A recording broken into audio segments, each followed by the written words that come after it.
ஆனந்தி எப்படி வாழ்றான்னு பாக்கறதுக்கு தான் அவங்க இங்க வந்திருக்காங்க. ஆனந்திய நான் நல்லா பாத்துக்கிற மாதிரி நடிச்சாதான் கோகிலாவை அவங்க கூட்டிட்டு போவாங்க. அப்பதான் ஆனந்தியும் 1 மாசத்துல இந்த வீட்டை விட்டு போவா. அதுக்குதான் இந்த நாடகம். அது மட்டும் இல்ல, ஆனந்தி இந்த வீட்டுக்குள்ள வரக்கூடாதுன்னு நான் சொன்னதுனால நான் பெத்த பிரகஸ்பதி இருக்கானே, அவன் போலீஸ் வக்கீல்னு எல்லாரோடையும் வந்து ஆனந்திய உள்ள கூட்டிட்டு வந்துட்டான். அதெல்லாம் பெரிய கதைமா.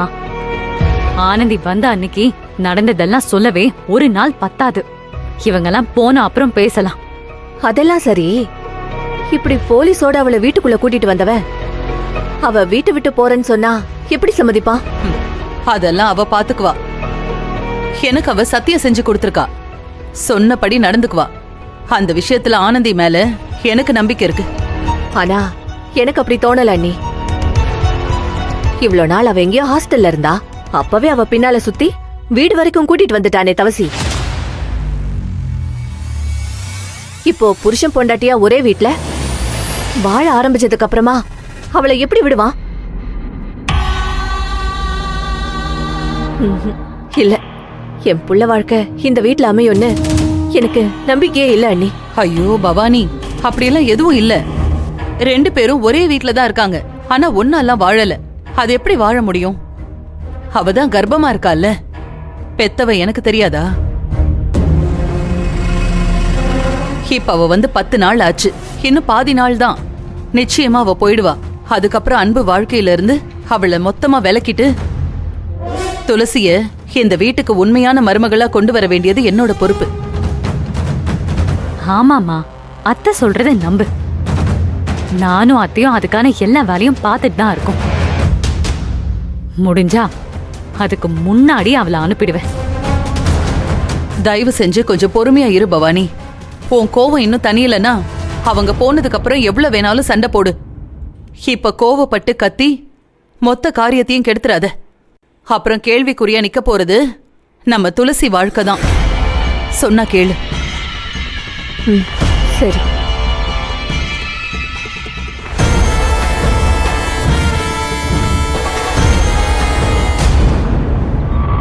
இங்கதான் வாங்க வாங்க வாங்க, நிப்பாட்டுங்க. நீங்க தான் புக் பண்ணீங்களா சார்? ஆமாண்ணே. அப்பா அம்மா கூட்டிட்டு வந்துடுறேன், கொஞ்சம் வெயிட் பண்ணுங்க. Okay sir. எங்க ஆட்டோ வந்துருச்சா? ஆமா கோகிலா. இப்படி வீட்டுக்கு கூட வராம நேரா பஸ் ஸ்டாண்டுக்கு போறேன்னு சொல்றாங்களே அத்தையும் மாமாவும். நீங்களும் சரின்னு ஆட்டோ ஏற்பாடு பண்ணிருக்கீங்க. இதெல்லாம் நல்லா வாங்க இருக்கு. அன்பம்மா ஏன் இப்படி நடந்துக்கிறாங்கன்னு புரியல. உங்க அப்பா அம்மா ஏன் இப்படி நடந்துக்கிறாங்கன்னு புரியல. அன்போட அம்மா ஏன் இப்படி நடந்துக்கிட்டாங்கன்னு எனக்கு புரியல. ஆனா எங்க அப்பா அம்மா ஏன் இப்படி நடந்துக்கிட்டாங்கன்னு எனக்கு நல்லாவே புரியுது. என்ன புரியுது? ஆனந்தி நிஜமாவே சந்தோஷமா இருக்காளா இல்ல நமக்காக நடிக்கிறாளான்னு தான் பார்க்க வந்திருக்காங்க. அன்பா அம்மா இப்படியெல்லாம் நடந்துப்பாங்கன்னு நாமளே எதிர்பார்க்கலையே. அப்ப அப்பா அம்மாவுக்கு எப்படி இருந்திருக்கும்? நடந்ததுல எது உண்மை எது பொய் எதுவும் நமக்கு புரியலனாலும் அப்பா அம்மாவை பொறுத்தவரை எல்லாமே உண்மைன்னு நம்பி சந்தோஷமா கிளம்பிட்டாங்க.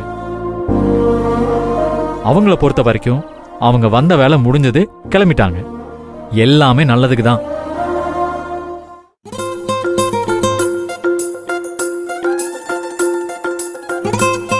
ரொம்ப சந்தோஷம்மா, ரொம்ப சந்தோஷம். இங்க வந்தது, உங்களை பார்த்தது, அன்பு ஆனந்திய பார்த்தது எல்லாமே மனசுக்கு ரொம்ப நிறைவா இருந்துச்சு. உங்க வரவேற்பு உபசரிப்பு எதுலயும் ஒரு குறையும் சொல்ல முடியாதுமா. அதுலயும் நீங்க எங்களை கவனிச்சுக்கிட்டதை விட ஆனந்திய கவனிச்சுக்கிட்டீங்க பாருங்க, அதுதான் பெரிய சந்தோஷம். உங்களுக்கு ரொம்ப பெரிய மனசுமா. அதே மாதிரி ஆனந்தியும் குணத்துல தங்கம். இதே மாதிரி நீங்க எப்பவும் ஒத்துணையா சந்தோஷமா இருக்கணும். ஊர்ல இருந்து இவ்வளவு தூரம் வந்து துளசியோட அம்மாவை பார்த்தது ரொம்ப சந்தோஷம். நம்ம சொந்த பந்தம் யாரு என்னன்னு தெரிஞ்சுக்கிறதும் ஒரு நிறைவு தானே. அம்மா, நீங்களே எங்க ஊருக்கு வீட்டுக்கெல்லாம் வரணும். கண்டிப்பா. உங்க ஊரு தான் எங்க தாத்தா எல்லாம் பிறந்து வளர்ந்த ஊரு. எப்படி நாமெல்லாம் ஒரே சொந்த பந்தமா தான் இருப்போம். அப்படியெல்லாம் ஆளை பார்த்ததும் சொந்தம் எல்லாம் கொண்டாட முடியாது.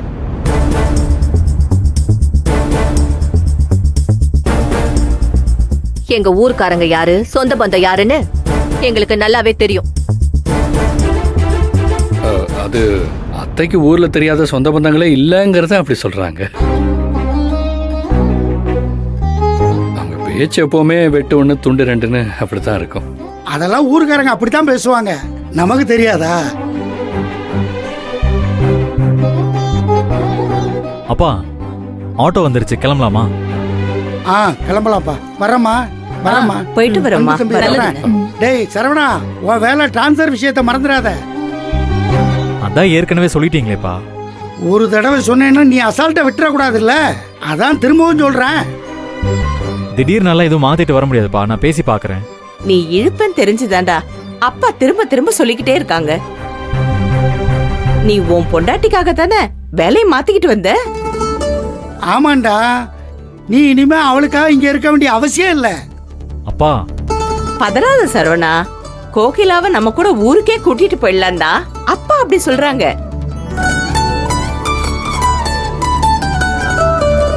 அன்பு, சரவணன் இங்க சென்னைக்கு மாத்தலாகி வர நீ தான் உதவி செஞ்சியா? அதே மாதிரி ஊருக்கு திரும்ப மாத்துறதுக்கு நீ தானப்பா உதவி செய்யணும். நாங்களும் எங்க மகனோட சந்தோஷமா காலத்தை ஓட்டணும்ல. என்னால முடிஞ்சதை நிச்சயமா பண்றேன் மாமா.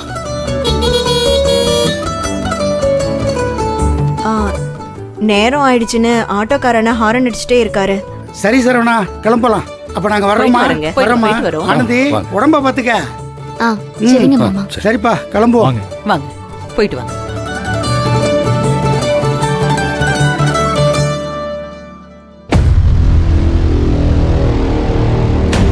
அண்ணி, பாத்தீங்கல்ல, எல்லாரும் சந்தோஷமா இருக்காங்க.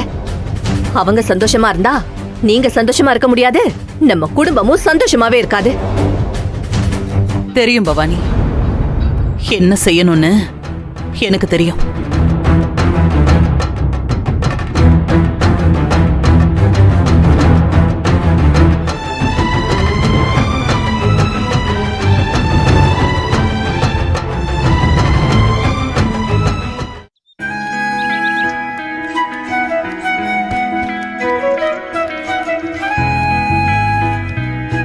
சரிப்பா, அப்ப நாங்க போயிட்டு அப்பா வர்றோம்.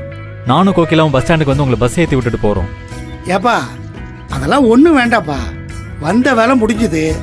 இங்க இருக்கிற பஸ் ஸ்டாண்டுக்கு போய் எங்களுக்கு பஸ் ஏற தெரியாதா? நாங்க போய்க்கிறோம்.